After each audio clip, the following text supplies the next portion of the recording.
Hello student. हमने इससे पहले पिछली वीडियो में या पिछली क्लास में हमने त्रिभुज का क्षेत्रफल हमने 1/2 आधार इंटू ऊंचाई समकोण का, समबाहु का, समद्विबाहु का, हिरोन का सूत्र, कई सूत्र से हमने त्रिभुज का क्षेत्रफल निकालना समझा है। आज हम जैसे कि ये सवाल दिया हुआ है कि 1,1 और -2,7, 3,-3 तीनों बिंदुओं को जांच करके बताना है कि संरेखी है या नहीं। संरेखी मतलब एक ही रेखा पर है या नहीं। तो इसके साथ साथ हम ये समझेंगे कि यदि 3 बिंदु दिए हैं तो उस त्रिभुज का निर्देशांक दिए हो तो त्रिभुज का क्षेत्रफल कैसे निकलता है। बड़ा ही मजेदार है। निर्देशांक दिए हो तो त्रिभुज का क्षेत्रफल का भी सूत्र हम आज समझ लेंगे। भुजाओं की लंबाई दी है तो वो तो हमें आता है। निर्देशांक दिया तो त्रिभुज का क्षेत्रफल कैसे निकालते हैं, जैसा कि इस सवाल में दिया हुआ है। सवाल में दिए हैं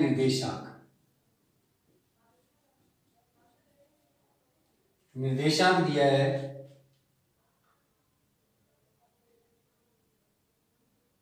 1,1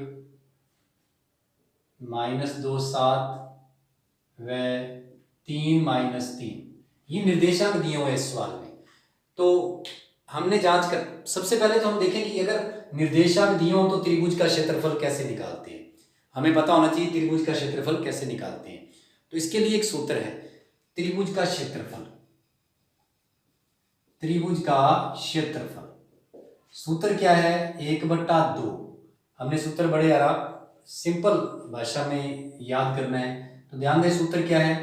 x1 जैसे 3 बिंदु है ये, तो 3 बिंदु है तो यहां प्रत्येक बिंदु को xy से लिखते हैं। हम प्रत्येक बिंदु को xy से लिखते हैं, ये आपको पता है। तो एक ही सवाल में 3 बिंदु आ गए, क्योंकि त्रिभुज में 3 बिंदु होते हैं। तो एक ही क्लास में मान लो 3 मनपरीत है, तो एक फर्स्ट मनपरीत, एक सेकंड मनपरीत और एक थर्ड मनपरीत। इसी प्रकार से त्रिभुज में 3 बिंदु हैं, तो एक हो गया 1 x1 y1, एक हो गया x2 y2 और एक हो गया x3 y3।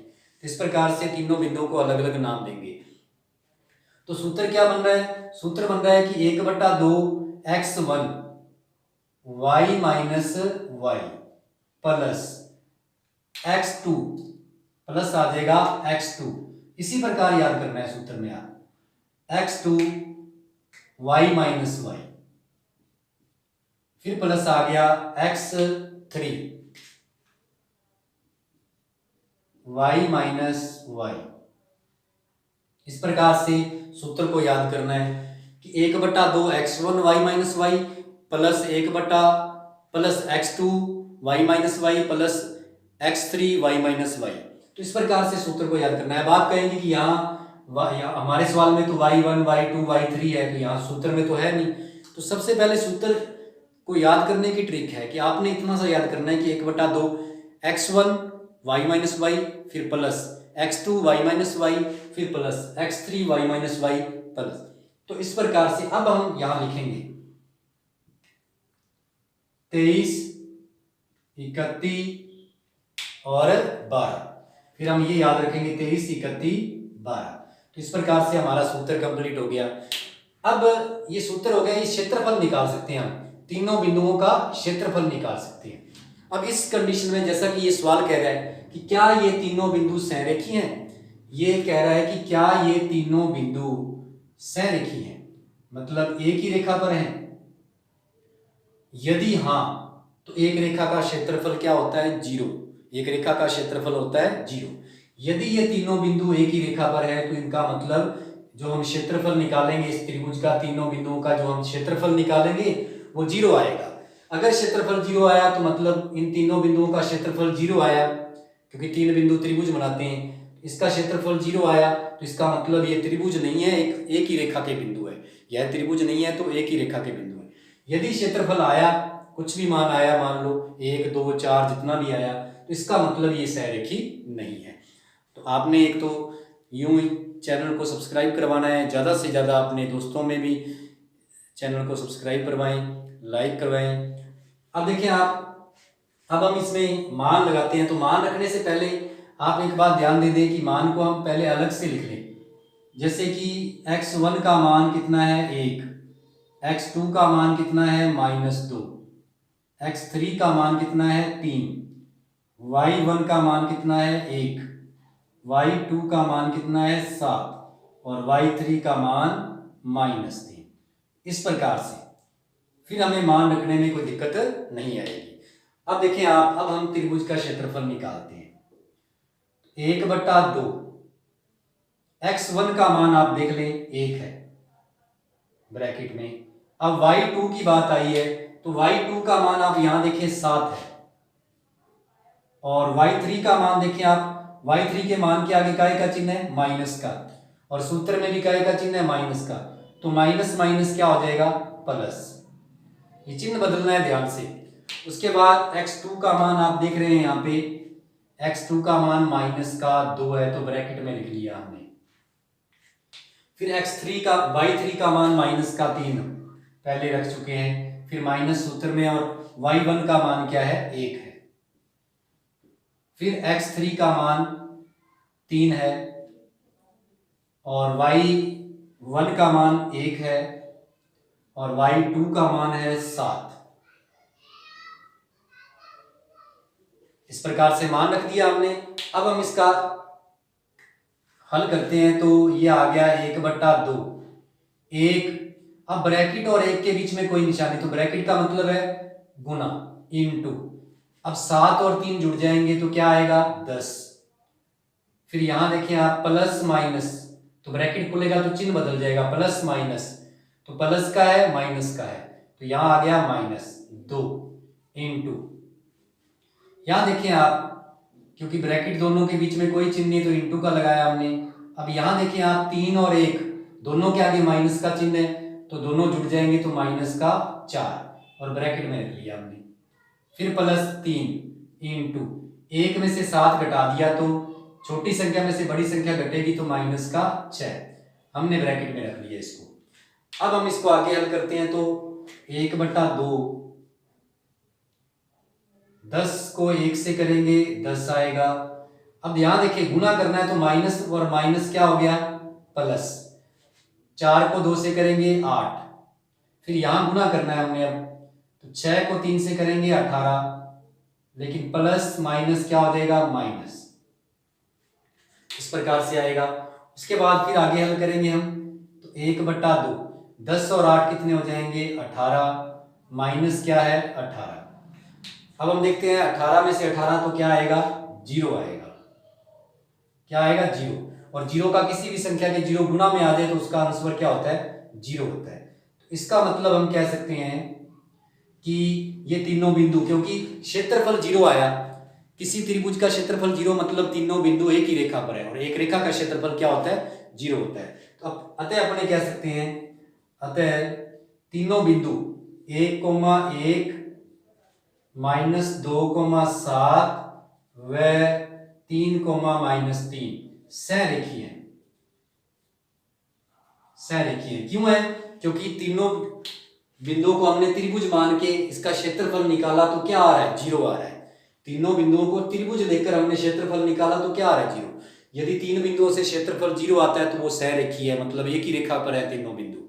ठीक है, अभी हम आगे सवाल करेंगे। इन सवालों की अच्छे से प्रैक्टिस किया करें आप।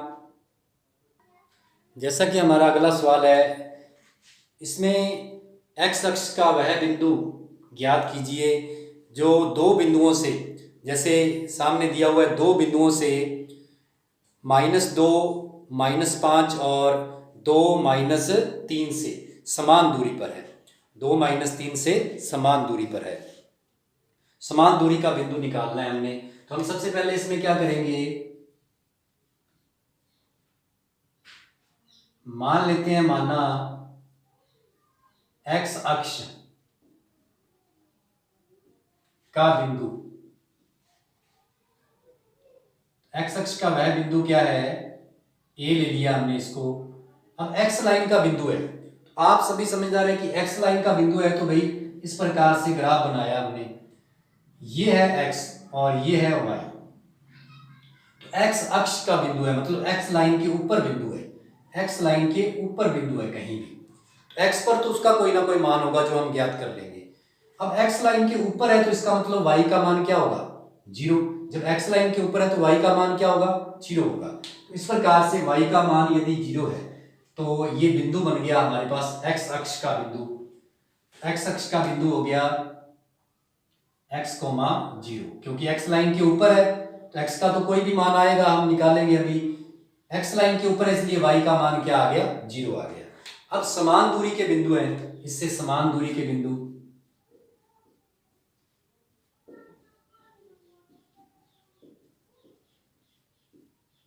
समान दूरी के बिंदु, एक को b ले लेते हैं हम, एक को हम ले लेंगे b। समान दूरी के बिंदु एक है -2, -5, -2, -5, और दूसरा है c लेते हैं हम, a ले लिया हमने, b और c, एक बिंदु हम ले लेते हैं c। तो ध्यान दें आप, एक बिंदु है -2, -5 और दूसरा हो गया 2, -3, 2, -3। इस प्रकार से ये जो x अक्ष का बिंदु है इससे ये दोनों समान दूरी पर है। मतलब इस प्रकार से ये हमारा x अक्ष का बिंदु है, a बिंदु हो गया x अक्ष का बिंदु, ध्यान से समझिएगा, x अक्ष का बिंदु हो गया a, और ये हो गया हमारे समान दूरी के बिंदु b और c। तो b के निर्देशांक क्या हो गए, -2 और -5, c के क्या हो गए, 2 और -3। तो अब उन्होंने बताया कि भाई ये जो दो बिंदु हैं इनकी x से जो दूरी है, a बिंदु से जो दूरी है वो आपस में क्या है, समान है। इन दोनों बिंदुओं की a से दूरी जो है वो समान है। अब हमारे पास दूरी की बात आई है तो हम दूरी का सूत्र लेंगे। तो हमें पता है कि उनकी दो बिंदुओं के मध्य दूरी, दो बिंदुओं के मध्य दूरी का सूत्र हमारे पास है रूट में x2 - x1 की whole square plus y2 - y1 की होल स्क्वायर, दो बिंदुओं के मध्य दूरी। और मध्य दूरी के साथ साथ उन्होंने बोल दिया दोनों बिंदुओं के मध्य दूरी b और a c की जो दूरी है वो a से समान है। जैसे b की a के साथ दूरी, जैसे मान लो b से a 5 सेंटीमीटर है तो c से a भी क्या है, 5 सेंटीमीटर है, क्योंकि AB के मध्य दूरी बराबर है AC के मध्य दूरी।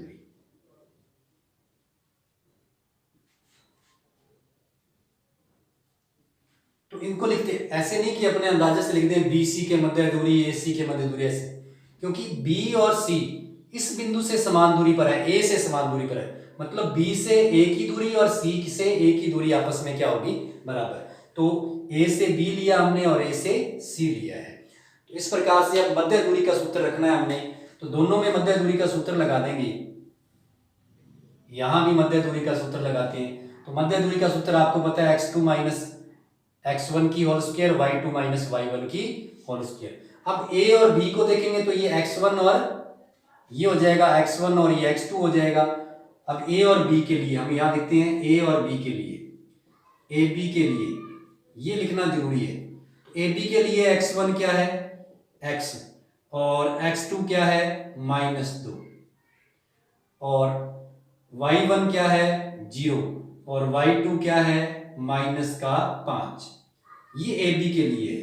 इसी प्रकार से BC के लिए क्या होगा, AC के लिए क्या होगा, AC के लिए, AC के लिए क्या होगा, आप ध्यान दें यहाँ पे, AC के लिए भी हम मान रख लेते हैं। तो x1 क्या होगा AC के लिए, A और C को देखते हो तो x1 तो x ही होगा, और x2 क्या होगा, 2, ये देखिए x2 क्या हो गया, 2, और y1 0 ही होगा, और y2 क्या हो गया, -3। तो ये मान यहाँ हमारे पास होंगे तो हम इसमें रख सकते हैं, गलती नहीं होगी हमारे से। अब देखिए आप, सूत्र हमारा क्या कह रहा है, a और b के x2 और x1 y1 के मान रखने हैं हमने। तो x2 का मान, a और b में x2 का मान क्या है, -2, फिर सूत्र में माइनस आ गया जैसा कि सूत्र में। और x1 का मान क्या है, आप देखें x1 का मान क्या है, x, तो स्क्वायर। y2 का मान क्या है, -5, और y1 का मान क्या है, 0। हमने रख दिया मान। अब इसी प्रकार से हम यहाँ मान रख देंगे, ए और सी को देखेंगे तो x2 का मान क्या है 2 और x1 का x स्क्वायर, फिर y2 का मान क्या है -3 और y1 का है 0, हमने रख दिया ये स्क्वायर। अब हम इसको हल करेंगे तो ध्यान दें आपको, अब 2 में से x नहीं जाएगा, 2 में से x नहीं जाएगा, तो जब 2 में से x नहीं जाएगा तो यहाँ क्या लगेगी सर्वसम्मिका, यहाँ हमें सर्वसम्मिका लगानी होगी। ये दो पद हो गए a और b, a माइनस b का सूत्र होता है a square minus 2ab plus b square, ये रख देंगे हम a स्क्वायर माइनस 2ab, तो a की स्क्वायर मतलब -2 की स्क्वायर। यहां हम एक और करेंगे क्योंकि दोनों के ऊपर रूट है तो वर्ग कर देंगे, वर्ग करने पर दोनों के ऊपर रूट है तो वर्ग कर देंगे, तो वर्ग करेंगे किसी भी रूट वाली संख्या का वर्ग करते हैं तो रूट हट जाता है उसका, तो रूट हट जाएगा। तो इस प्रकार से हमारे पास आ गया, जैसे ही रूट हट गया हमारे पास क्या आ जाएगा -2 की स्क्वायर मतलब a की स्क्वायर, फिर सूत्र में माइनस है 2 इंटू ए का मान, देखो a वाला चिन्ह लेना पड़ेगा हमें, b वाला नहीं लेना क्योंकि b वाला सूत्र में आ चुका है, b का चिन्ह है जो माइनस का वो सूत्र में आ गया, अब a के आगे भी चिन्ह है तो a का चिन्ह लेना पड़ेगा, तो a की स्क्वायर -2 सूत्र में है और a इंटू b का मान कितना है x, फिर प्लस b की स्क्वायर मतलब x की स्क्वायर, फिर आगे आ गया -5 क्योंकि 0 जाएगा तो -5 ही रहेगा स्क्वायर बराबर। अब यहां भी सर्वसम्मिका ही लागू होगी, तो a की स्क्वायर मतलब 2 की स्क्वायर माइनस 2 सूत्र में है इंटू a का मान 2 है और b का मान x है प्लस x की स्क्वायर, और इसी प्रकार -3 की क्या होगी स्क्वायर, क्योंकि -3 में से 0 जाएगा तो 3 -3 ही आएगा। अब हमारे पास इसकी स्क्वायर कर देंगे हम, तो स्क्वायर करेंगे तो ये आ गया 2 की स्क्वायर 4 आ गया, अब 4 प्लस का कैसे हो गया माइनस माइनस प्लस हो गया, अब इन दोनों का गुणा करेंगे तो minus minus plus 4x plus x का स्क्वायर प्लस 5 की स्क्वायर क्या हो जाएगा 25 बराबर 2 की स्क्वायर क्या हो गया 4, फिर -2 को 2 से इंटू किया 4x, फिर प्लस x की स्क्वायर, अब 3 दिया 9 हो गया। अब हम इसका पक्षांतरण कर लेंगे, तो पक्षांतरण जैसे ही हम इसका करेंगे, ध्यान दें आप, जैसे ही हम इसका पक्षांतरण करेंगे तो आप पक्षांतरण के लिए आप एक बात ध्यान में रखिए, दोनों और अगर सेम संख्या है, जैसे दोनों और 4 है और 4 इधर भी प्लस का और इधर भी क्या है प्लस का, तो ये यहीं काट दो आप, इसको लेके जाएंगे तो भी जाके माइनस का होके कटना ही है। उसके बाद 25 नहीं, उसके बाद x स्क्वायर है, यहां भी प्लस का और यहां भी क्या है प्लस का, ये भी चला गया। अब हमारे पास आ गया यहाँ 4x प्लस का है और यहाँ किसका है माइनस का है, तो अब हम ये करेंगे कि 4x, ये जो माइनस का है पक्ष चेंज करके इधर आएगा तो काय का हो जाएगा प्लस का हो जाएगा, फिर बराबर 9 है, 25 को उधर ले जाएंगे आप, 25 को उस साइड में लेके जाएंगे तो 25 पीछे जाएगा, उसके आगे नहीं लिखना। आप ये सोच लेते हो कि बड़ी संख्या है तो आगे लिखने, आगे नहीं लिखना पीछे ही लिखना है। तो 4 और 4 क्या हो गया 8x, 9 में से 25 छोटी संख्या में बड़ी घटेगी तो माइनस के 16, x बराबर आ गया -16 बटा में 8, x का मान क्या आ गया -2। इस प्रकार से यदि x का मान -2 है तो अतः y अक्ष का वह बिंदु अतः x अक्ष का बिंदु क्या हो जाएगा, x अक्ष का बिंदु हो जाएगा, x की जगह पे क्या आ जाएगा -2 और साथ में y का मान तो पहले से पता है 0। तो इस प्रकार से हम इस तरीके के सवाल, यदि हम y अक्ष की बात करें तो y अक्ष के बिंदु के निर्देशांक क्या होंगे, आप समझ गए होंगे कि y लाइन पर बिंदु है तो x का मान क्या हो जाएगा 0 हो जाएगा। y अक्ष के बिंदु के निर्देशांक क्या हो जाएंगे, y अक्ष पर बिंदु है तो x का मान 0 हो जाएगा, 0, y। तो आपने ये सवाल करने हैं अच्छे से रिवीजन में। अभी इस रिवीजन के लिए भी कुछ 2 सवाल करते हैं हम। ये 2 सवाल हम रिवीजन में लेंगे कि क्या बिंदु, पहले सवाल में क्या बिंदु, ये तीनों बिंदु सहरेखी हैं या नहीं। जैसे आपको समझाया, त्रिभुज के क्षेत्रफल का सूत्र लगाएंगे, अगर क्षेत्रफल उसका 0 निकला तो सहरेखी है, 0 नहीं आया तो सहरेखी नहीं है। उसके बाद दूसरा सवाल है जो, उसमें वाई अक्ष दे दिया, अब उन्होंने दे दिया वाई अक्ष। तो वाई अक्ष हमने जो समझा है वो एक्स अक्ष था, तो एक्स अक्ष था तो बिंदु था x, 0 जब एक्स अक्ष था। अब वाई अक्ष है तो बिंदु क्या हो जाएगा, 0, y हो जाएगा। ये आएगा इसमें, ये नहीं आएगा। ये एक्स अक्ष वाले सवाल में आया था पहला बिंदु। अब इस बिंदु से ये दोनों बिंदु क्या है, समान दूरी पर है। तो आपने ये सवाल समझा हुआ है। इस प्रकार से आपने इस सवाल, इन दोनों सवालों का रिवीजन करना है और जो अंदर सवाल करवाए हैं आपको समझाए हैं उनको भी आपने रिवीजन में लेना है। धन्यवाद।